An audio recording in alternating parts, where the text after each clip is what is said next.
자, 여러분 이 시간은 제5강 들어갑니다. 자, 매슬로의 욕구 단계 이론인데요. 매슬로는 대부분의 사람은 5가지 욕구 계층을 가지고 있다는 이론 체제에서 전개된 건데 이 또한 여러분이 참고로 한 번쯤은 보셔야 돼요. 그래서 지금 편제에 포함시킨 겁니다. 자, 인간의 욕구는 우선순위에 따라서 5가지 욕구에 따라서 순차적으로 연속적으로 발현하게 되는데 그 단계가 뭐냐는 얘기예요. 자, 조금 이따 보겠다는 얘기고, 두 번째, 어떤 욕구가 어느 정도 충족이 되면 다음 단계 욕구가 발현이 됩니다. 그렇기 때문에 자, 단계를 건너뛰는 욕구 발현은 나타나지 않습니다. 여러분, 단계를 밟아간다는 얘기예요. 그리고 우선순위가 가장 높은 욕구는 자, 생리적 욕구입니다. 먹고 사는 문제예요. 그리고 가장 궁극적인 목표는 자아가 성취되는, 즉 실현되는 개념을 얘기하게 됩니다. 그래서 3번 정도는 체크를 좀 하시고요. 자, 그 다음에 넘어가시면 자, 매슬로가 주장했던 욕구 단계 이론, 즉 5가지 계층군이 꾹 나오게 됩니다. 자, 고급, 그러니까 상위 욕구, 일명 고급적인 욕구가 있고 하위 욕구 개념이 나오는데 자, 쭉 볼게요. 이게 지금 이런 얘기입니다. 피라미드 조직 구조거든요. 피라미드 계층 구조다, 이렇게 보시면 됩니다. 이것을 이렇게 나눴다는 거예요. 그래서 첫 번째 생리적 욕구, 여기겠죠. 먹고 사는 문제예요, 여러분. 먹고 사는 문제. 그렇기 때문에 자, 식, 주에 관한 문제, 그리고 성적인 욕구 문제, 이런 것이 해결되면 더 이상 바랄 게 없는 단계죠. 그래서 생리적 욕구는 가장 높은 욕구 개념이 된다. 그러려면 생리적 욕구, 자, 먹고 사는 문제가 해결이 되려면, 즉 의식주가 해결이 되려면 적정한 보수가 있어야 될 거고, 또 계속 일만 하면 안 되는 거고, 자, 심신이 피곤하기 때문에 뭔가 힐링이 필요하겠죠. 그래서 휴양 제도가 필요한 단계가 바로 생리적 욕구 개념이 되죠. 이 단계가 해결되고 나면 두 번째, 안전의 욕구입니다. 자, 안전의 욕구 개념이 된다는 얘기는 먹고 사는 문제가 해결이 되면 앞으로 장래 어떻게 될까, 내 신분이 어떻게 될까, 그런 거 걱정할 거 아닙니까? 그래서 안전의 욕구는 이 다음 단계인데, 자, 공무원의 현재 장래 신분이나 생활에 대한 불안을 해소시키는 개념이 됩니다. 그래서 신분 보장에 관한 문제, 연금제도 문제가 해결이 되면 다음에 사회적 욕구로 가요. 사회적 욕구 개념이 된다는 얘기는 이 사회에 자신이 녹아 들어가야 되겠죠. 즉 소속감을 가져야 된다는 얘기예요. 그래서 소속, 애정, 친밀한 인간관계를 요구하는 건데, 여기에서는 인간관계를 개선하거나 고충을 처리하는 또는 상담하는 이런 개념이 바로 사회적 욕구 개념이 됩니다. 2단계가 해결되면 존경을 받고 싶어요. 그러죠? 그래서 긍지, 자존심, 지위를 인정받고 그 명예를 중요하게 하는데, 그렇기 때문에 참여하는 것을 확대하게 되고요. 권한을 위임받기도 요구하고요. 포상제도 같은 것이 활용하게 됩니다. 많은 사람을 모아놓고 상장을 받는다. 그러면 그만큼 자기 자신이 즉 우월하다고 판단할 수도 있겠죠. 생각할 수도 있을 겁니다. 그리고 자기가 하는 업무를, 많은 업무를, 그러니까 중요한 업무를 받아들인다면 자기가 즉 가치가 높다고 스스로 판단하게 될 거란 말이죠. 이걸 바로 위임제도라고 합니다. 그 다음에 이런 게 되고 나면 자아가 성취됐다고 하는데, 자, 이게 가장 궁극적인 욕구인데 자아가 성취되는 대표적 개념이 승진이에요. 합리적 승진, 그리고 공무원이라면 공무원 단체가 인정받는 거, 그리고 공직에 대한 사회적 인식이 높아지는 거, 이런 게 됐다면 자기는 자아가 성취됐다라고 봅니다. 이 개념이 누가 주장한? 매슬로가 주장한 욕구 계층 이론이라고 얘기하게 됩니다. 이해되셨죠? 그렇습니다. 그래서 가장 우선적 순위는 뭐가 된다고요? 생리적 욕구, 먹고 사는 문제고, 가장 궁극적 목표가 뭐가 된다? 자아 실현이 된다. 이 두 가지 논점 참고 상태로 쭉 한번 보시면 되겠네요. 그 다음 각종 이론 체제를 좀 보셔야 되는데, 여러분 이 이론 체제는 처음 보신 게 아니라 즉 민간 경비론에서 여러분이 다 보신 자, 이론 체제입니다. 그렇기 때문에 여기는 쭉쭉쭉쭉 가셔도 돼요. 자, 들어갈게요. 자, 경제 한원입니다. 경제 한원 이론 체제가 된다는 얘기는, 자, 지금 이걸 얘기하는 거예요. 쭉 보니까 특징 개념이 이렇게 쭉쭉 나오고 있죠. 그리고 공동화 쪽으로 가는데 너무 제가 빠르게 갔나요? 다시 한번 볼게요. 여러분 여기 볼게요. 자, 경제 한원은 사회 현상이 직접적으로 경제와 무관하더라도 특정한 사회 현상의 발생 원인을 뭐로 찾는다? 경제 문제로 찾는다. 그래서 경제가 침체로 실업자가 증가하면 자연적으로 범죄가 증가하게 되고 이에 직접 대응하기 위해서 민간 경비 시장이 성장한다고 봤다. 지금 이 얘기가 됩니다. 그러니까 사회가 즉 뭐가 되기 때문에 실업이 많이 증가되기 때문에 그로 인해서 범죄가 많이 발생됐다고 보는 게 바로 지금 현재 보고 있는 즉 경제 한원 체제 개념이 됩니다. 그러니까 불황이 발생이 되면 실업이 증가하게 되고 실업이 증가하면 범죄가 발생한다.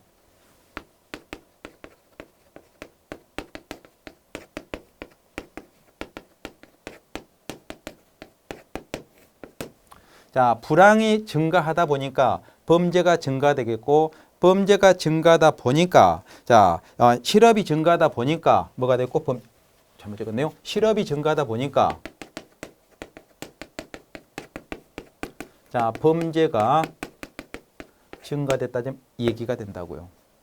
자, 이게 지금 현재 보는 경제 한원 이론 체제가 됩니다. 그러면 실업이 증가하니까 여기에 누가 경찰이 이것을 통제를 해야 되는데 경찰이 통제를 못해. 그래서 대두되는 게 민간 경비 개념이 된다. 지금 이 얘기예요.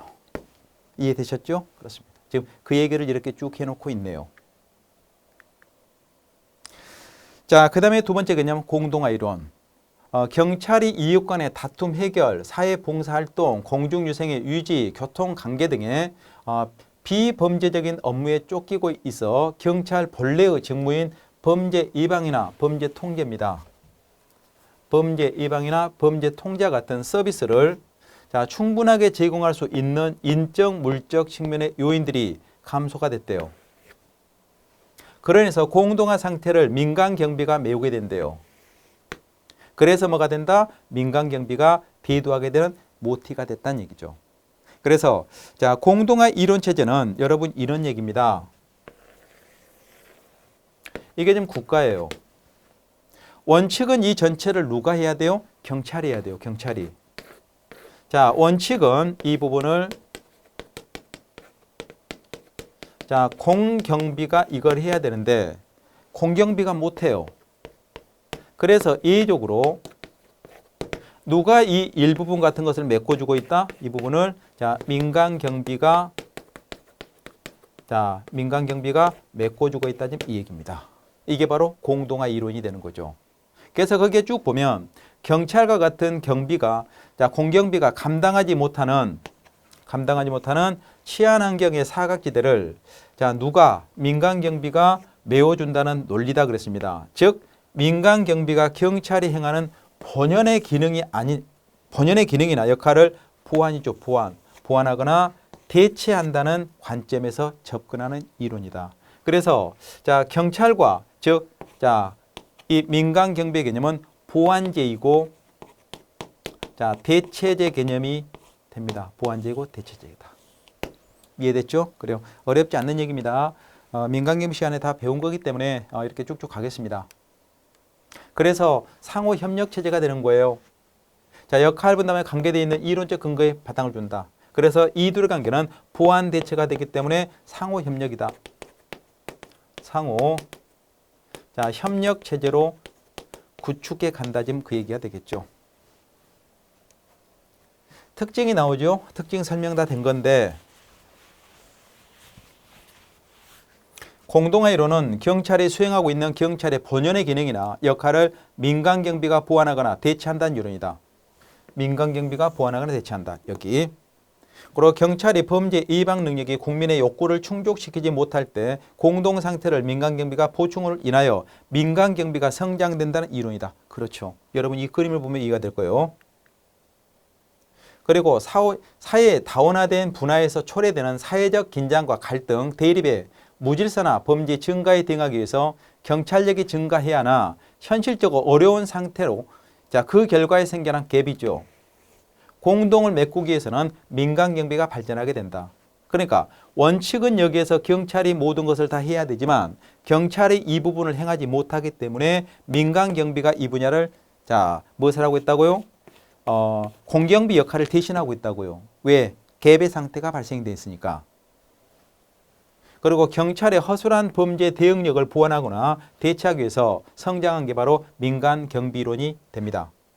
그래서 이 둘은 상호 보완적 관계를 유지하게 된다는 이 얘기예요. 그래서 상호 보완적이고 협조적인 역할 분담 관계에 있다 이 얘기가 됩니다. 이해되셨죠? 그래서 한마디로 지금 이 얘기입니다. 이 얘기예요. 이걸 의미하게 된다.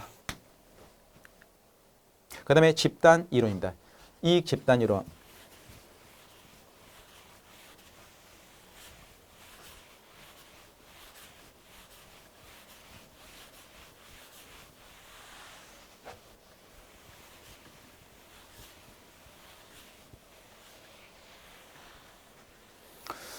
자, 여러분 이익 집단 이론은 어디냐 그러면 자, 29페이지 개념에서 얘기하고 있는데 이익 집단 이론입니다. 여러분 간단한 얘기예요. 자, 이익 집단 이론은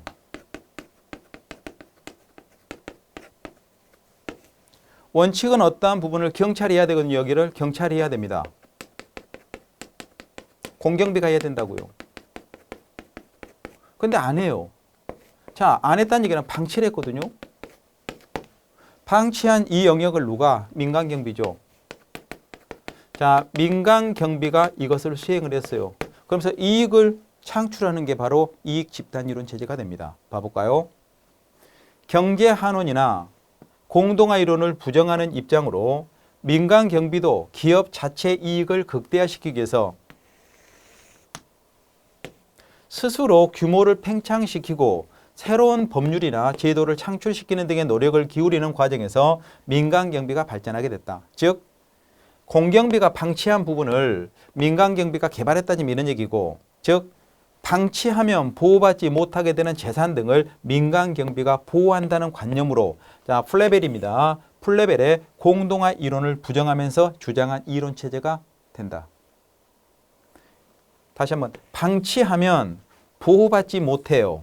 그런데 이런 부분을 누가? 민간경비가 보호한다는 이론체제가 됩니다. 이해됐죠? 그래서 이걸 이해하면 됩니다.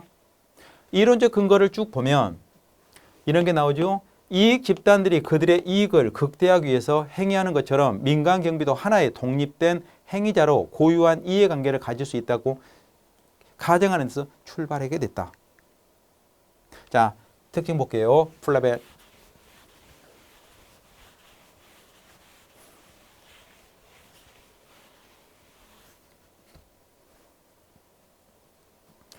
자, 플레벨의 경제 한원 이론이나 공동화 이론을 부정하면서 나타났다고 그랬거든요. 그러니까 그냥 내버려 두면 보호받지 못하는 재산을 민간 경비가 보호한다는 이론입니다. 여러분 이게 포인트예요. 지금 이거라니까요.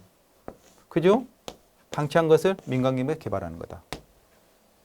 즉 민간 경비도 자신의 이익 집단을 극대화하기 위해서 규모를 팽창하고 자, 규율과 제도를 창출시키는 등의 노력을 기울인다 그랬고요. 이것은 뭐 참고 상태로 연결되는 거고요. 그다음에 수익자 부담의 이론.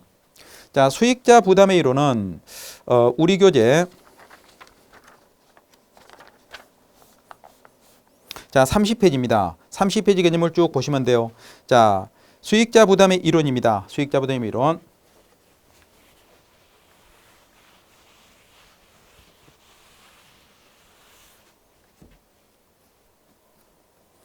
의료보험이나 자동차 보험에 가입하여 자신의 건강이나 사유재산을 보호받은 것처럼 개인의 신체나 재산의 재산보호는 자, 수익자 개인의 비용에서 이게 포인트예요.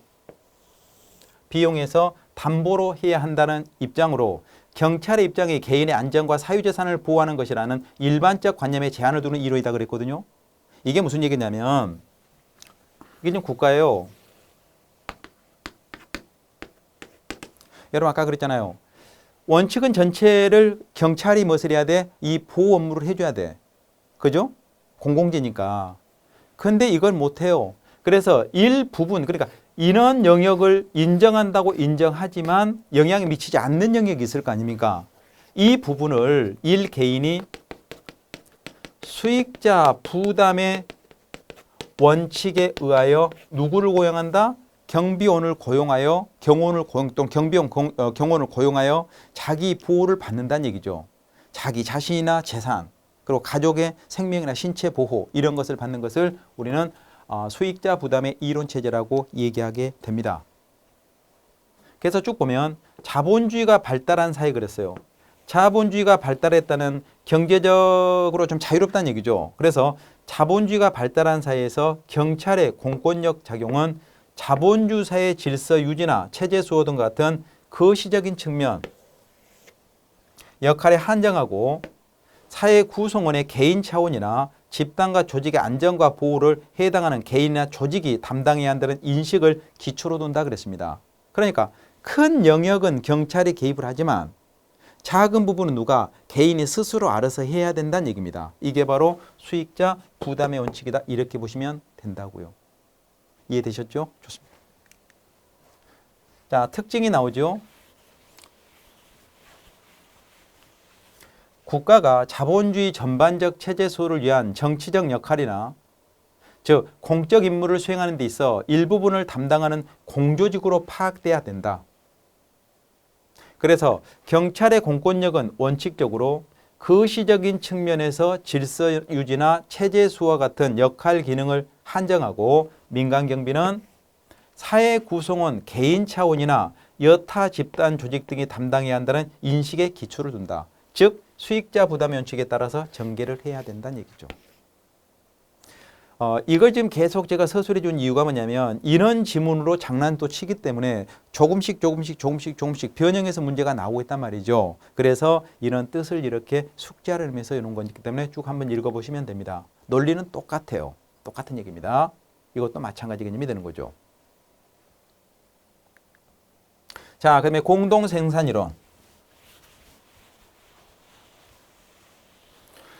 여러분 공동생산이론은 자, 공권력이 그러니까 공경비가 어떤 업무를 수행을 못하기 때문에 하는 게 아니라 처음부터 민간경비와 공경비가 역할을 나눠서 하고 있다는 얘기죠. 이것을 우리는 자, 여기서 보는 공동생산이론이라고 합니다. 그러니까 경찰 플러스 시민이 공공서비스를 함께 하는 것을 의미하게 된다고요. 여러분 이런 얘기예요. 이게 좀 국가예요. 처음부터 공경비인 경찰과 플러스 민간경비가 함께 한다는 얘기입니다. 이게 뭐라고요? 여기서 보는 공동생산이론이다. 자, 경찰이 근본적으로 안고 있는 사후 대응적 경찰활동의 한계를 일부러 극복하고 시민의 안전 욕구를 증대시키기 위해서 민간 부분의 공동적인 참여를 다각적으로 유도하여 경찰과 시민이 서비스를 공동으로 생산한다. 공동생산을 생산하는 걸 의미하죠. 자, 이론적 개념이 쭉 나오죠. 왜 그렇다면 이런 이론이 나오게 되냐? 그 이유가 뭐냐는 얘기인데 최근의 범죄는 날로 증가하고 있는데 경찰이 따라가지 못하고 범죄 양상도 다양해지고 있고 흉포화되어 있는데 경찰이 거기에 보조를 맞추지를 못해. 그렇기 때문에 처음부터 경찰과 민간경비가 함께 무엇을 한다면 힘을 합친다면 효율적으로 대처할 수 있을 것이다. 지금 그 얘기입니다. 그래서 쭉 보면 그런 말이 나오죠. 자, 범죄 증가와 심각한 억제 기능을 단순히 경찰에게만 맡겨둔다면 범죄를 사전적으로 예방하는 데는 일정한 한계가 있다. 그래서 시민들은 다양한 방식으로 범죄 예방 활동에 적극 참여를 시킴으로써 효율적인 범죄 예방을 위한 경찰 활동과 시민 참여라는 취향 공동이익을 추구하는 이론적인 근거를 두고 있다. 아주 말이 길어요. 한마디로 효율적 범죄에 대처하기 위해서 경찰과 민간경비가 처음부터 함께 이 영역에서 업무를 수행하고 있다. 좀 이렇게 보시면 됩니다. 그죠? 그래요. 자, 특징 동일한 얘기나 볼게요. 특징. 치안 서비스 생산 과정에서 경찰과 같은 공공 부분의 역할 수행과 민간 부분의 공동 참여를 통해 민간 경비가 성장했고, 자, 민간 경비를 공경비의 보조적 차원이 아니라 주체적 차원이다. 이거 숙제됩니다. 주체적이다. 보조적 아니에요. 주체적입니다. 주체적 차원으로 인식하고 있다. 그리고 경찰 등 공경비만 독자적으로 치안 서비스 생산 과정에 참여한 것이 아니라 누구도 민간 경비도 독립된 주체로서 공동으로 참여해야 된다는 이론 체제가 됩니다. 이 또한 중요한 사항이 되죠. 자, 그럼 방금 전에 봤던 개념까지를 여러분이 잘 정리하시면 됩니다. 그러죠? 수익자 부담유치. 방금 전 분야를 제가 빠르게 온 것은 여러분이 그 민간경비에서 다 보셨던 이론 체제이기 때문에 쭉쭉 왔던 겁니다. 그럼 다음은 이제 경호의 발달 과정이에요.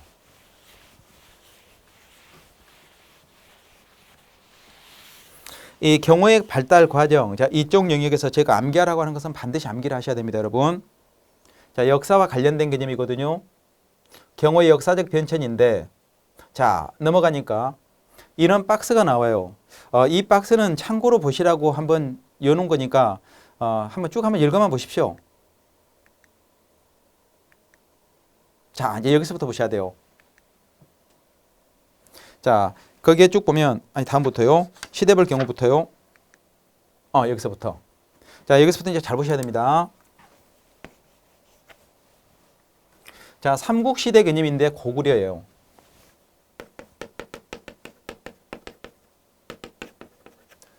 삼국시대인데 여기서 고구려가 나오군요. 고구려. 자, 고구려의 첫 번째 대모다리 있고 말객 있죠. 자, 대모다리 있고요. 두 번째 말객이 있습니다. 말객이 있고, 그 다음에 당주가 있습니다. 당주가 있습니다. 자, 대모달은 욕살인데 최고의 무관직이고요. 여기서 말객은 각 지방의 성을 중심으로 군단을 편성하는 자, 칠관의 대형으로 임명됐다는 그랬고, 그다음에 당주는 자, 말객 아래 계급으로 자, 100명의 정도를 지휘를 했다 그랬습니다. 이 내용들은 여러분이 크게 신경 안 써도 좋겠지만 타이틀은 반드시 보셔야 되고요. 그 다음에 두 번째 백제로 갈게요. 그거를 봤습니다. 백제. 자, 위사평이 있고 그 다음에 방령이 있습니다. 자, 위사평이란 개념이 있고요. 두 번째 방령과 자, 군장 개념이 이렇게 나오죠. 군장이 나오죠. 자, 위사평은 최고 관직이고요. 중앙군의 군편제며 자, 방령과 군장은 평시에는 경비 업무를 맡지만 정시에는 군사 업무를 담당하게 됩니다. 그 다음에 세 번째, 자, 신라로 갈게요. 신라. 첫 번째 개념하면 시위부. 자, 국도에 설치된 무관부로 지휘관을 대감 장군하고 궁궐수비나 경비 업무를 담당했다. 궁궐수비나 경비 업무를 담당했다는 것. 그 다음에 구서당 10정인데 자, 구서당이 있고요. 구서당이 있습니다. 그 다음에 세 번째 금군이 있습니다. 금군. 자, 시위부 소속으로 모방과 반란을 평정했다는 거. 그 다음에 고려시대.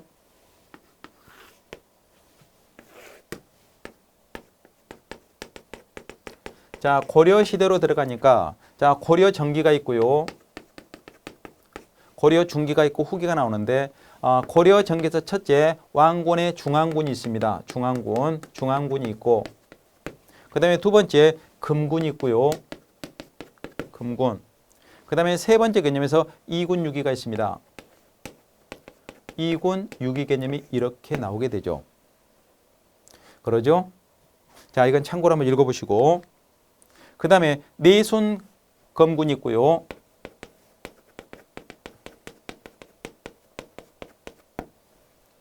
자, 그리고 보면 자, 고려 중기로 가요. 자, 중기로 들어가면 자, 도방이 나오죠. 도방이 나오고 있고 자, 삼별초 관련된 거. 자, 그 다음에 두 번째 개념입니다. 자, 삼별초가 있고 자, 차별초, 우별초, 중별초 개념에 삼별초가 있고 그 다음에 세 번째 개념에서 서방이 있습니다. 서방. 자, 그리고 네 번째 마벌초가 있고요. 마별초. 이렇게 나오죠. 자, 그 다음에 중기로 갔습니다. 세 번째 후기입니다. 후기. 여기다 쓰면 안 보이려나요? 자, 후기. 보이겠죠? 후기. 자, 후기 개념인데 순마소가 있고요. 두 번째 순군마소가 있습니다. 순군마소. 자, 순군만오부.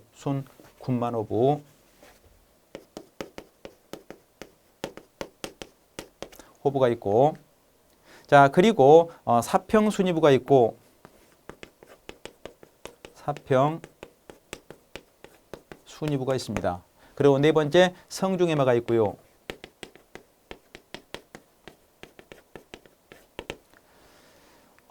그리고 이제 조선시로 갑니다. 조선시대로 갑니다. 조선시대. 조선으로 가죠. 조선도 마찬가지로 정기가 있고요. 중기가 후기가 있는데 정기. 자, 충의가 있고 오의가 있죠. 자, 두 번째 뭐가 있다고? 충의가 있고 두 번째는 자, 오의가 있습니다.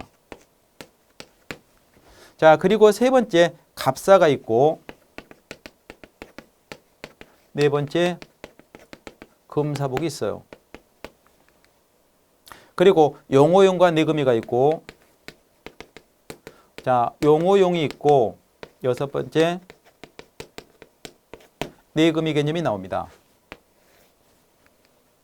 자, 그 다음에 후기로 갑니다. 후기로 가요.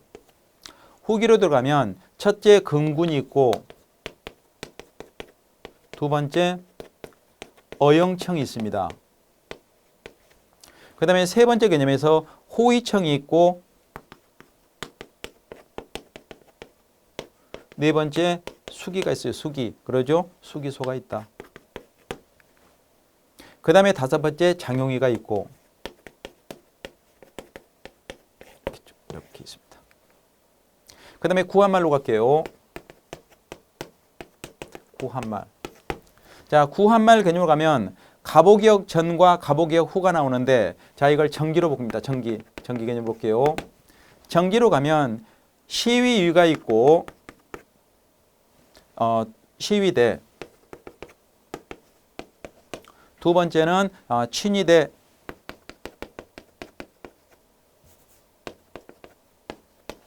자, 세 번째는 무의소 자, 이런 것들이 이렇게 나오게 되죠. 그 다음에 무의용이 있고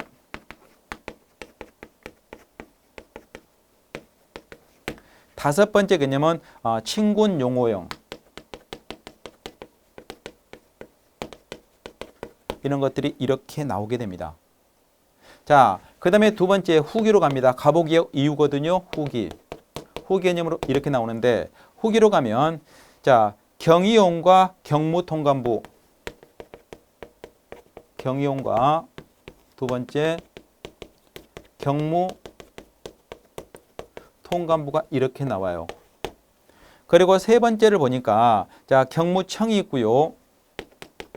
경무청이 이렇게 나오게 됩니다. 그리고 정부 수립 쪽으로 가는데 정부 수립은 조금 이따 보기라고 일단 이것만 봐봐요. 지금 왜 이것을 썼냐 그러면 여러분 교재 지금 있는 목차들이에요. 여기서 문제 양상이 출제됐던 개념의 패턴이 이런 거죠. 다음 중 타당하지 않는 것은 이렇게 물어본단 말이죠. 그러면서 고구려에 대모달 말객 당주가 있는데 거기에 유사자평이 들어가면 백제거니까 틀린다는 얘기죠. 이런 식으로 찾아가는 문제입니다. 찾아가는 문제. 여기서 자, 그리고 두 번째 고려로 가면 전기, 중기, 후기로 가지만 이것을 물론 나눌 수도 있겠지만 나누지 않고 이게 전체가 고려시대다 이렇게 숙지하고 있으면 되고 이 전체는 조선의 전기다 이것은 구한말이다 이렇게 보셔야 된다고요. 이것은 하루아침 외울 수 있는 사항의 문제가 아니고 출제 비중이 높지는 않지만 그래도 과거의 문제가 이런 식의 패턴의 문제가 나왔기 때문에 이 개념을 이렇게 보시라고 지금 여놓은 거거든요. 그러니까 좀 보십시오. 그런데 최근에 와서 문제가 출제되는 게 이쪽이에요. 지금 여기거든요.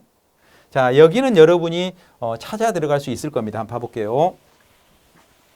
정부 수립 이후 현대적 경호제도인데 자, 여기 조심해야 됩니다. 자, 창덕궁 경찰서가 폐지됐다 그랬어요. 몇 년도? 49년도에. 자, 그렇습니다. 그리고 항궁을 관할하는 창덕궁 경찰서가 폐지가 된 게 49년인데 여기에서 경무대 경찰처가 신설이 됐다고 그랬네요. 그러니까 이게 폐지가 된과 동시에 49년에 창설이 됩니다. 창설이 됐습니다. 다시 한번 창덕궁 경찰서가 폐지가 됐어요. 자, 그리고 경무대 경찰서가 신설이 됐습니다. 신설이 됐다는 거. 그리고 청와대 경찰관 파견대가 있는데 60년도에요. 파견되죠? 60년도에. 자, 4.19 혁명과 3차 개헌으로 당시 경무대 경찰서가 폐지됐고, 자, 서울시 경찰국 경비과에 청와대 경찰관 파견대를 설치하여 대통령 경호 관저 경비를 실시했다 그랬습니다. 실시했다. 지금 현재 우리가 보고 있는 것이 지금 어디냐 그러면 여러분 교재 36페이지입니다. 36페이지. 36페이지 개념을 잘 보셔야 돼요. 5번 개념인데 창덕궁 경찰서가 폐지됐다 그랬죠. 그래서 여기서는 창덕궁 경찰서가 되는 거지 경복궁이 아닙니다. 경복궁 경찰서 개념이 아니라 창덕궁 경찰서가 폐지됐다. 조심하셔야 돼요. 조심하셔야 됩니다. 다시 한번 창덕궁 경찰서가 폐지되는 거지 경복궁 경찰서가 폐지됐다. 이렇게 나오면 이 지문 틀린 지문이 되고, 그 다음에 두 번째, 자, 경무대 경찰서가 신설됐다 그랬고, 세 번째 개념을 보니까 청와대 경찰관 파견이 됐고, 그러죠? 파견이 됐고, 3차 개헌을 통해서 대통령 중심제에서 내각제도로서 이게 개편이 됩니다. 이거. 자, 여기에 쭉 보면 1960년, 자, 4.19 혁명 이후 그랬죠. 자, 이후 3차 개헌으로 그랬는데 여기서는 즉 대통령 개념에서 대통령 중심제에서 내각 책임제로 즉 이게 바뀌었다 이 얘기입니다.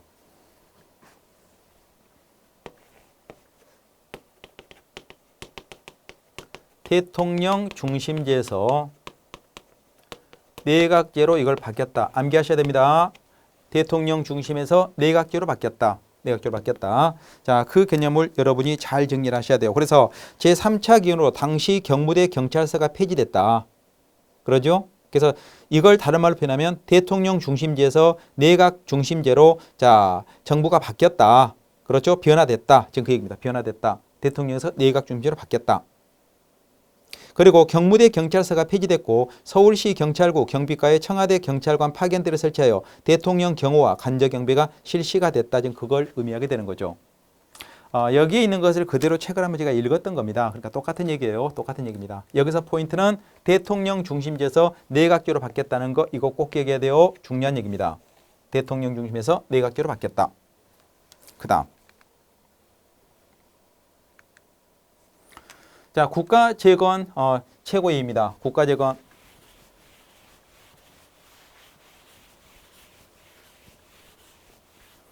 자, 국가재건 최고회의 쪽으로 이제 쭉 가게 되는데, 자, 여기에 61년도거든요. 쭉 나오죠?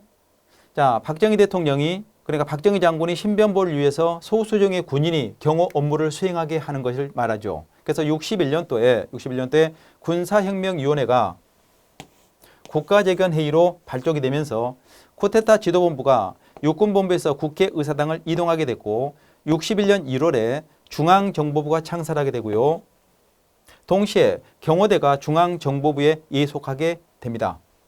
막대한 힘을 갖게 되는 거죠. 그래서 61년도에 중앙정보부 경호대를 발족하게 됩니다. 그리고 63년도에 자, 대통령 경호실이 창설하게 돼요. 63년도에.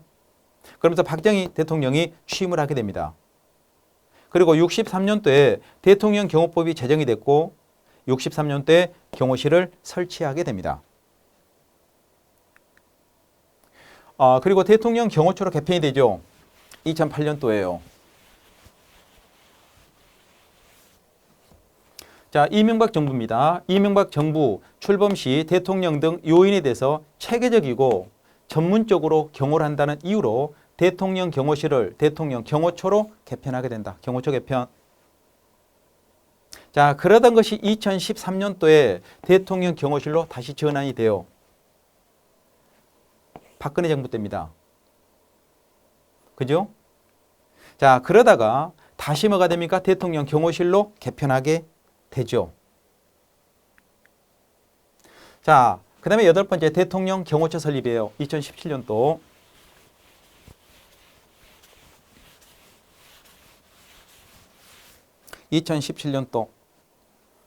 자, 문재인 정부가 시작이 되면서 정부조직법이 개정이 됐거든요. 그러면서 경호실은 대통령 소속 대통령 경호처가 됩니다. 그러면 경호 대상은 누가 되냐? 이 개념 처음 본 게 아니에요. 지금 세 번째 보는 건데 대통령과 그 가족, 당선인과 그 가족, 그리고 본인의 의사에 반하지 않는 경우에 한정하여 퇴임 후 10년 전직 대통령과 그 배우자, 다만 대통령이 임기 만료 전에 퇴임한 경우와 재직 중 사망한 경우 경호기간은 그로부터 몇 년? 5년을 하고 퇴임 후 사망한 경우 경호기간은 퇴임일로부터 기산하여 퇴임일입니다. 일로부터 기산하여 10년을 넘지 않는 범위에서 사망 후 5년으로 한다.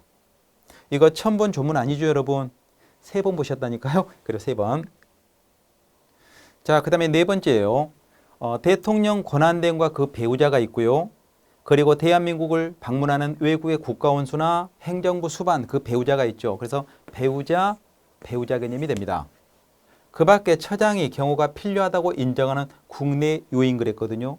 자, 그렇기 때문에 다시 앞으로 가면 여러분 여기에 관한 이 조문, 즉 대통령 경호에 관한 법률은 지금 3번, 4번 계속 반복해 보고 있기 때문에 이 개념은 숙지를 하셔야 돼요. 어떤 사항이 되건 숙지를 하시고 이걸 접근하셔야 됩니다. 그러면 다시 이제 뒤로 넘어가요. 그럼 여기를 이제 참고 분야가 나오는데 이 참고 분야를 여러분 좀 숙지를 하십시오. 첫 번째 개념, 경무대 경찰서가 49년도에 제정이 됐고요. 만들어졌고 쭉 가다가 60년도에 청와대 경찰관 파견대가 만들어졌고 그 다음 61년대 중앙정보경호대 63년에 대통령 경호실이 만들어졌으며 대통령 경호처는 이게 좀 오타가 나왔는데 2008년입니다. 2018년이라 2008년 그리고 대통령 경호실은 2013년 그리고 대통령 경호처가 2017년도에 경호처라고 명칭을 하면서 지금 현재까지 계속 유지가 되어 있습니다. 자, 여기까지가 지금 현재 제1장이에요. 자, 1장 문제도 출제 비중이 굉장히 높기 때문에 잘 보셔야 되는 거고요. 그러면 잠시 쉬었다가 자, 제2장부터 들어가도록 하겠습니다. 자, 고생했습니다.